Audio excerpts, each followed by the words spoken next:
대림절을 맞이해서 누가복음과 마태복음이 전해주는 그 예수님의 탄생 이야기 말씀을 묵상하는 가운데서 저는 한 가지 물음을 가지고 이 말씀을 개하게 되었습니다. 나는 정말 진실로 예수님의 삶 가운데 살아가는 사람인가? 나는 정말 예수님이 나의 삶 가운데서 정말 큰 영향력을 미치고 계시는 그러한 존재로 나는 삼고 있는가? 예수님을 내 인생의 길에서 구원자로 오신 것을 나는 정말 믿는 사람인가? 이러한 물음을 가지고 이 말씀을 읽게 되었습니다. 또한 우리 교회 성도님들은 예수님이 우리 교회에 계심을 믿고 이 교회를 통해서 예수님을 만나는 성도님들이신가? 예수님 안에서 기쁨이 충만하고 정말 새로운 인생을 예수님 때문에 누리고 계시는가? 저는 이러한 물음을 가지고 말씀을 묵상하게 되었습니다. 그리고 나는 그에 맞는 그런 목사로서의 그런 목양의 책임을 다하고 있는 그러한 사람인가? 이러한 물음을 가지고 대림절을 보내면서 기도하는 가운데 오늘 이 말씀을 하나님께서 주셨습니다. 그리고 예수님이 오신 이 성경의 말씀, 오늘 누가복음 말씀을 묵상하면서 저에게 중요한 한 가지 사실을 깨닫게 해주셨습니다. 하나님의 아들 그리스도께서 사람으로 이 땅에 오셨다는 것은 정말로 결코 누구나 쉽게 믿을 수 있는 그런 소식이 아니라는 사실.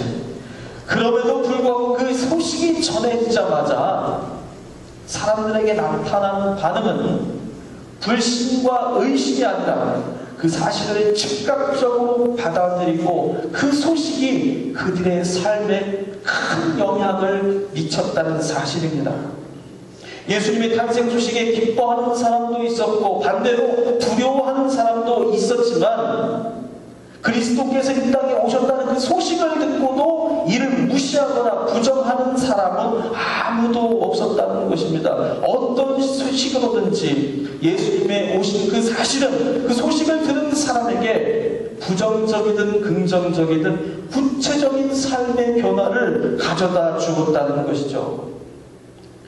그리고 우리도 예수님의 오신 이 사건이 정말 먼 옛날의 이야기가 아니고 추상적이고 전설 같은 이야기로 무감각하게 우리에게 기억돼서는 결코 안 된다는 사실을 오늘 말씀을 통하여 깨닫게 됩니다. 예수님의 탄생 이야기 12월이 되면 의례 반복되는 이야기쯤으로 들린다면 여러분 우리의 신앙에 심각한 문제가 있다는 그런 사실을 말해주는 것입니다. 그리스도의 오심은 나에게 아무런 변화를 주지 못하고 아무런 영향력을 미치지 못하는 그런 사건이 될 수 없습니다. 그리스도의 오심은 반드시 내 삶의 책임과 결단을 요구하기 때문입니다. 예수님의 탄생 소식을 들은 사람들의 반응이란 바로 이런 것이었기 때문입니다.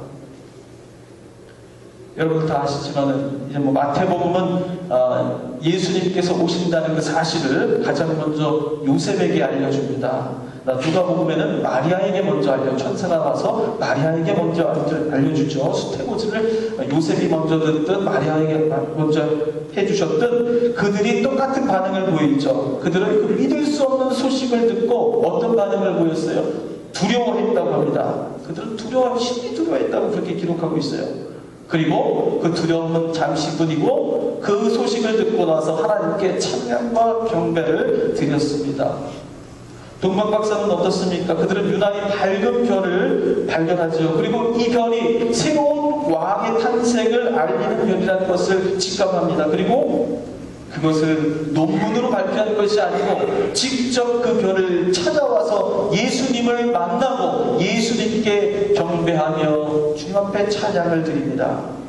동방에서 온 사람들이니까 그 동방 박사들이 온 그 거리는 하루 이틀 걸려서 올 수 있는 그런 거리가 결코 아닙니다. 먼 길을 마다하지 않고 베들레헴까지 찾아와서 예수님께 예배하고 예물을 드렸던 것입니다.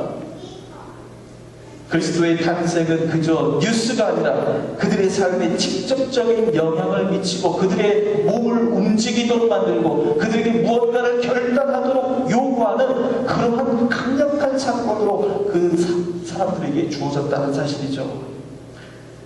헤롯은 어떻습니까? 심지어 그 악랄했던 헤롯마저도 그리스도께서 베들레헴에서 나셨다는 그 소식을 듣고 그 소식을 그냥 흘려듣지 않았습니다. 생각해보시면 사실 겨우 갓 태어난 아이가 반역을 저지르면 언제 반역을 저지를 것이며 그것이 무슨 지금 당장 큰 위험이라도 될 것 마냥 큰 소동을 피울 일이겠습니까?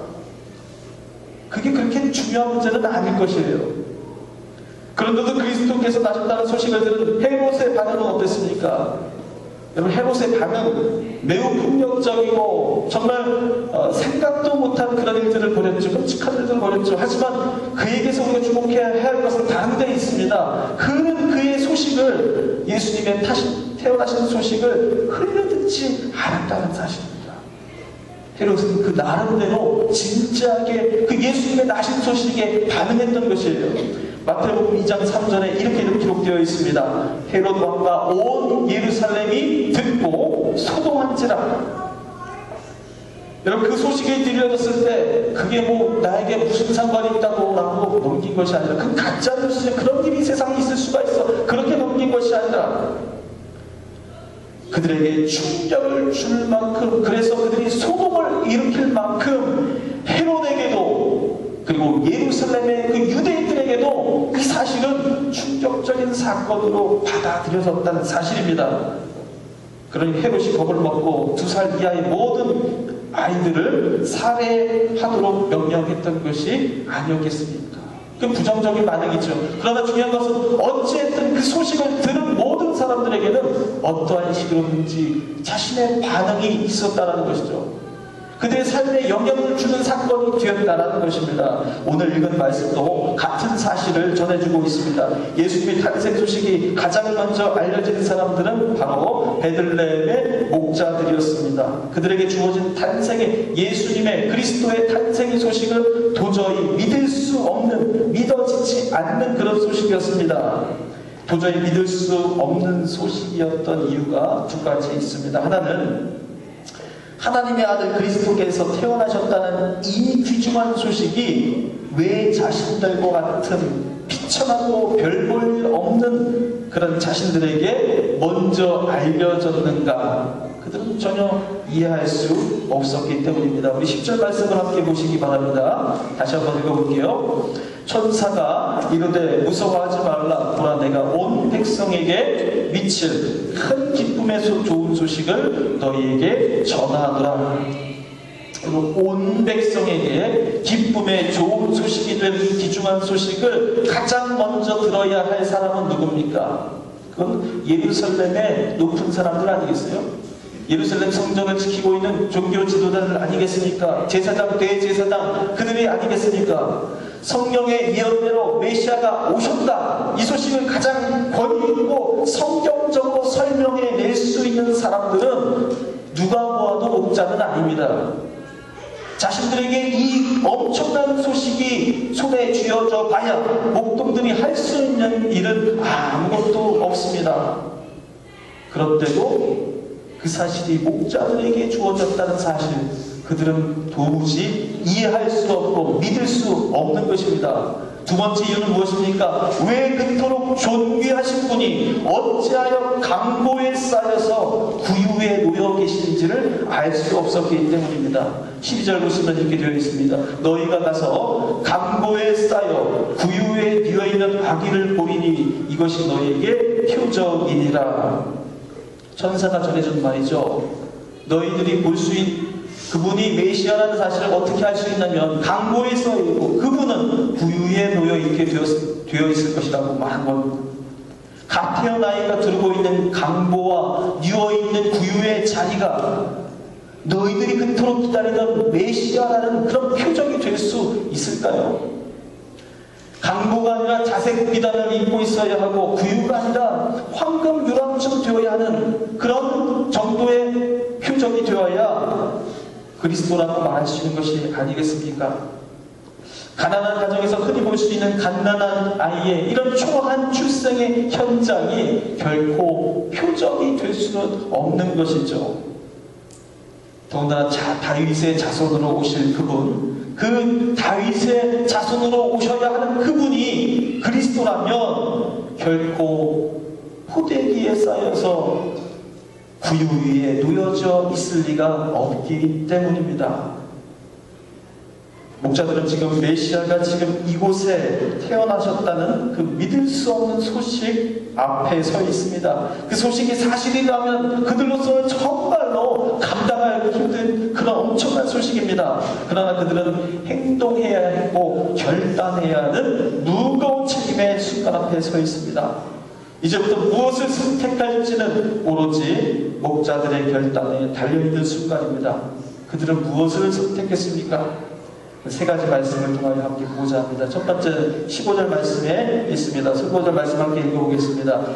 천사들이 떠나 하늘로 올라가니 목자가 서로 말하되 이제 베들레헴으로 가서 주께서 우리에게 알리신 바 이 이루어진 일을 보자 하고, 목자들은 천사의 말을 들었지만 그것만으로도 하나님께서 직접 나타나셔서 그들에게 전한 것이니 매우 권위 있고 놀라운 소식, 믿을 만한 소식인 것은 분명합니다. 하지만 그들은 직접 그들이 들은 소식대로 그곳에 찾아가 예수님을 만나보고 확인합니다. 그 일이 어떻게 이루어졌는지 직접 눈으로 보고 손으로 직접 만지며 확인한 것입니다.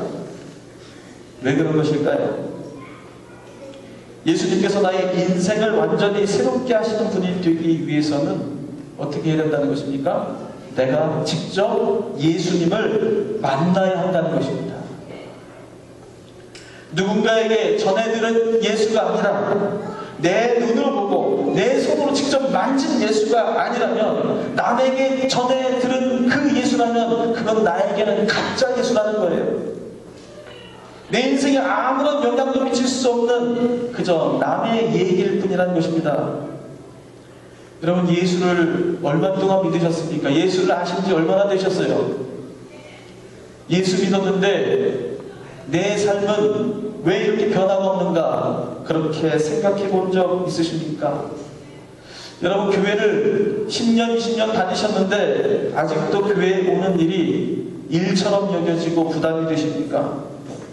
여러분, 예수님 믿는데 기쁨은 없고 회의감만이 여러분의 삶을 휘감고 있습니까? 문제의 원인은 어디 있을까요? 문제의 원인은 다른 데 있는 것이 아닙니다. 우리 삶이, 우리 믿음이 이렇게 기쁘지 않고 앞으로 나아가지 못하고 계속 우리가 제자리를 먹고 있는 이유는 다른 데 있는 것이 아니에요. 다 저 사람이 나에게 시련을 주기 때문이 아닙니다. 교회가 문제가 있어서가 아닙니다. 여러분, 뭐가 문제일까요? 바로 내가 직접 예수님을 만난 적이 없기 때문이에요.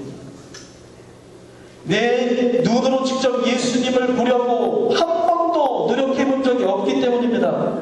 남이 하는 그 말이 내 신앙인 줄 착각하고 지금까지 살았기 때문입니다. 내 눈으로 직접 예수님을 보기 위해서 달려가서 주님 앞에 무릎을 꿇은 적이 한 번도 없었기 때문에 여러분, 아직도 우리는 믿으면서 기쁨이 없고, 여러분, 믿으면서 아직도 믿음이 나에게 짐으로 다가오는 것이 아니겠습니까?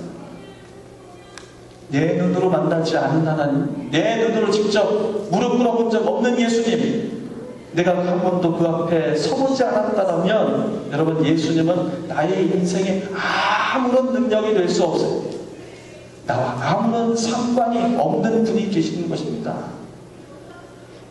여러분, 눈으로 직접 예수님을 발견하고 벤달하는 것은 무엇을 말하는 것일까요? 바로 몸으로 드리는 신앙을 말하는 것입니다. 신앙은 머리로 하는 것이 아닙니다. 이해하는 것이 아니에요. 바로 몸에서 나오는 것이 신앙입니다. 예수님께서도 요한복음에서 예수님 말씀이 육신이 되셨다고 그랬어요. 말씀이 육신이 되셨어요. 말씀이 이념이 된 것이 아니고, 말씀이 주장이 된 것이 아니고, 말씀이 관념이나 개념으로 오신 것이 아니라 말씀이 육신으로, 몸덩어리로, 하찮은 몸뚱어리로 우리에게 주어졌다는 것입니다. 그것은 무엇입니까? 우리의 신앙은 철저하게 몸으로 주님 앞에 드리는 신앙이 되어야 한다는 것입니다. 예수님과 만나기 위해서 한 번이라도 정말 진실로 주님 앞에 무릎 꿇고 주님 앞에 기도한 적이 있는지 한번 돌아보라는 것이에요.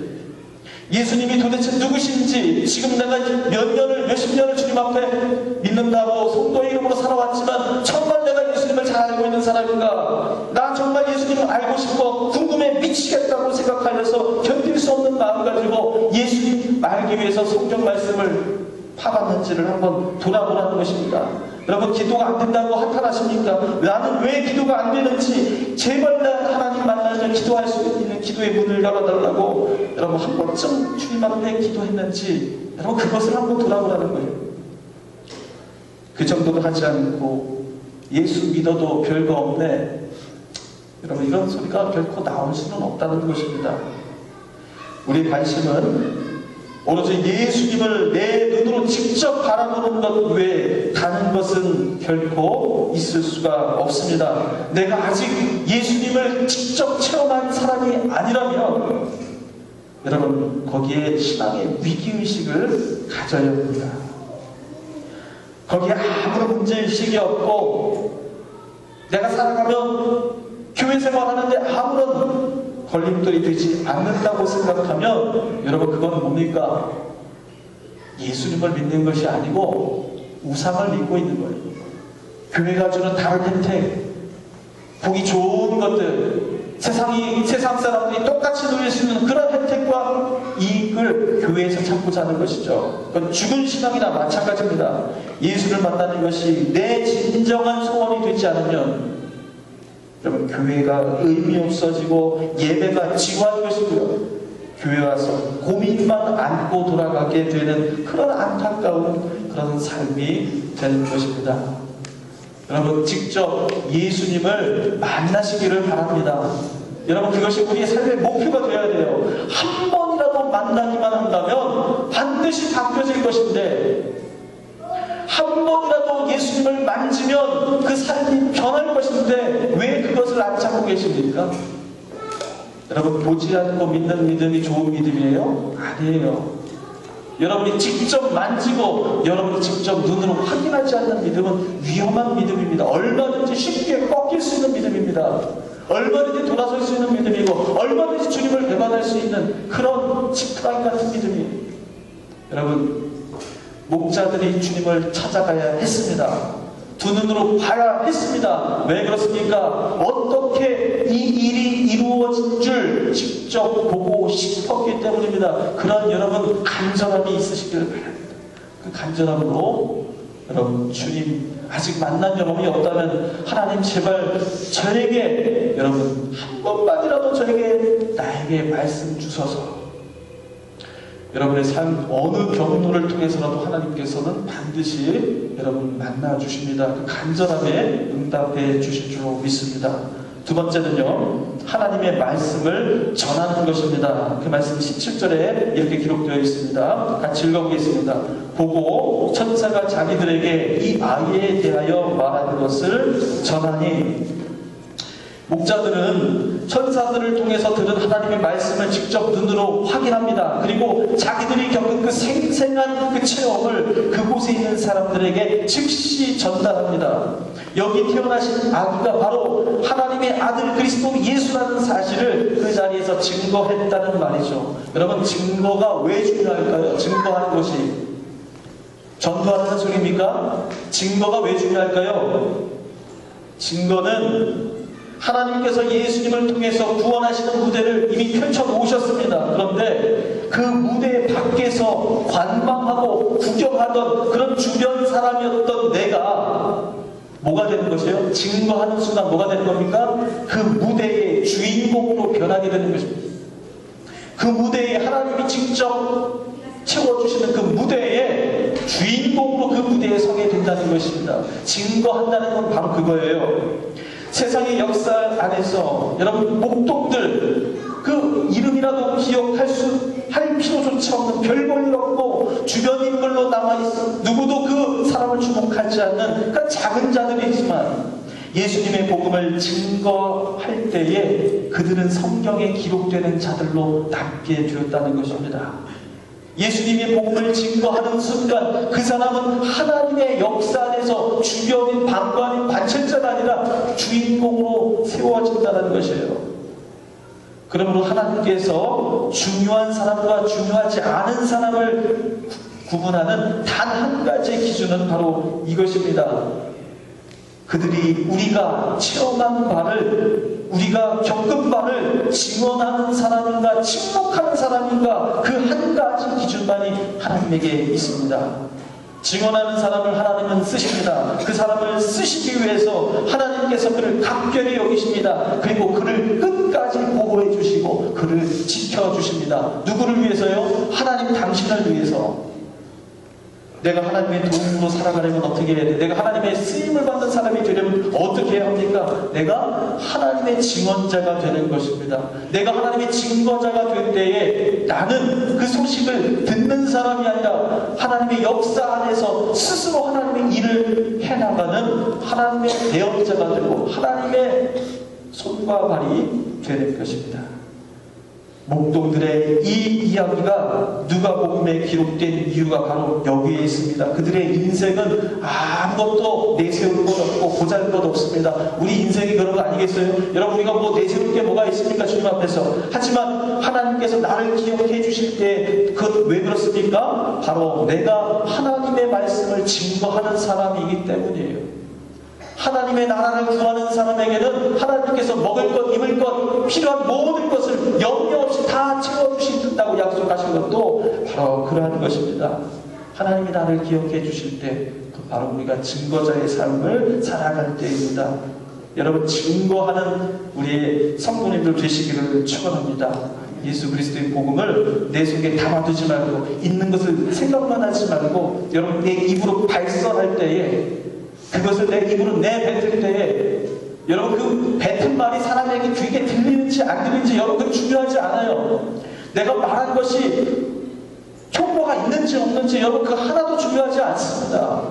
그 효율성으로 따지자면요 누구도 여러분 그거 가지고 전도된다고 생각할 사람 아무도 없어요. 그거 가지고 교회 올 사람 아무도 없습니다. 내 말 주변 없는 내 말 가지고 누가 그 사람의 인생을 바꿀 수 있겠어요? 하지만 중요한 건 여러분을 위해서예요. 나를 위해서입니다. 내가 하나님의 복음을 발설하고 말하며 증거하는 그 순간 여러분은 하나님의 역사 안에서 주인공이 되는 것입니다. 세 번째는 바로 하나님께 영광을 돌리고 찬송을 하는 것이죠. 20절 말씀에 목자들은 자기에게 이르던 바와 같이 듣고 본 모든 것으로 인하여 하나님께 영광을 돌리고 찬송하며 돌아간다 이렇게 기록하고 있습니다. 예수님을 직접 뵙고 증거한 목자들은 하나님께 영광을 돌리고 찬송했습니다. 왜 그랬을까요? 왜 찬송했습니까? 그들이 예수님을 본 이후에 갑자기 벼락부자라도 되거나 신분 상승이라도 이루어진 것입니까? 결코 아니죠. 그럼에도 그들은 하나님께 영광을 돌리고 찬송합니다. 왜 그랬어요? 바로 자기들에게 이르던 바와 같이 듣고 본 모든 것으로 인하여 그것으로 인하여 내가 듣고 본 모든 것 그리고 내가 체험하는 것으로 인하여 무엇을 깨달았기 때문에 자신의 비천함 속에 하나님의 거룩함이 임재했다는 사실을 깨달았기 때문에 그들은 하나님 앞에 영광을 돌리고 찬송을 드렸던 것입니다. 하나님의 능력이 내 안에 나타났다는 사실 나같이 죄인도 나 같은 죄인도 하나님이 임재하시는구나 그 놀라운 감격에 그들은 몸둘 바를 몰랐기에 하나님 앞에 영광과 찬송을 돌렸던 것입니다. 누가복음 1장 46절 이하에 나와 있는 마리아의 찬가가 바로 이런 것이죠. 마리아의 찬가의 내용은 바로 이런 것입니다. 이렇게 되어 있어요. 내 마음이 하나님 내 구주를 기뻐하였으면 그의 여종의 비천함을 돌보셨습니다. 보라 이제후로는 만세의 나를 복이 있다 일컬으리로다. 여러분 마리아 역시 비천한 삶의 인생이었습니다. 늘 줄이는 인생이었습니다. 그러나 마리아에게 하나님께서 임재하여 주셨고 그 일을 보며 마리아는 비로소 알게 되었죠. 나같이 남루한 인생도 하나님이 돌보시는구나. 하나님의 영광이 나에게 임하셨구나. 여러분, 그 순간을 깨닫게 될 때에 그 입술에서 찬양이 나오지 않을 수 없었던 것입니다. 여러분, 우리의 인생도 마찬가지입니다. 비록 나의 삶은 비루하고 초라하여도 하나님의 말씀의 증거자가 되고 하나님의 쓰이는 사람임을 여러분 잊지 마시기를 바랍니다. 그리고 하나님이 나를 돌보시고 반드시 나에게 좋은 것으로 배불리게 우리를 채워주신다는 사실을 여러분 믿으시기를 바랍니다. 목자들에게 들려진 그 소식이 여러분 나에게도 지금 주어져 있는 것입니다. 그 소식이 우리 교회에도 지금 주어져 있는 것입니다. 어떻게 결단하시겠습니까? 우리에게 이미 넉넉히 베풀어 주신 은혜가 있는데 여러분 그 은혜를 어찌하시겠습니까? 은혜에 감사하며 하나님께 영광과 찬송을 돌리시기를 바랍니다. 작고 부족한 우리를 통해서 하나님 역사하신다는 사실을 여러분 결코 간과하지 마시기를 바랍니다. 이루어 주신 일들은 이미 우리에게 넘치도록 주신 일들, 그 사실을 우리 눈으로, 믿음의 눈으로 다 일일이 확인해 주시기를 바랍니다. 우리의 부족함과 약함을 비관으로 낙담하지 말고 강한 손으로 인도하시는 하나님의 능력을 의지하시는, 그래야 해서 우리를 통해서 하나님의 의일이 반드시 증거되는 그러한 교회가 되기를 축원합니다.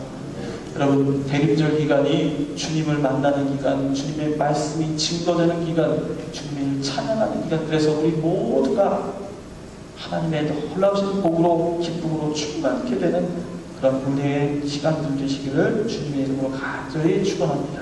기도하겠습니다.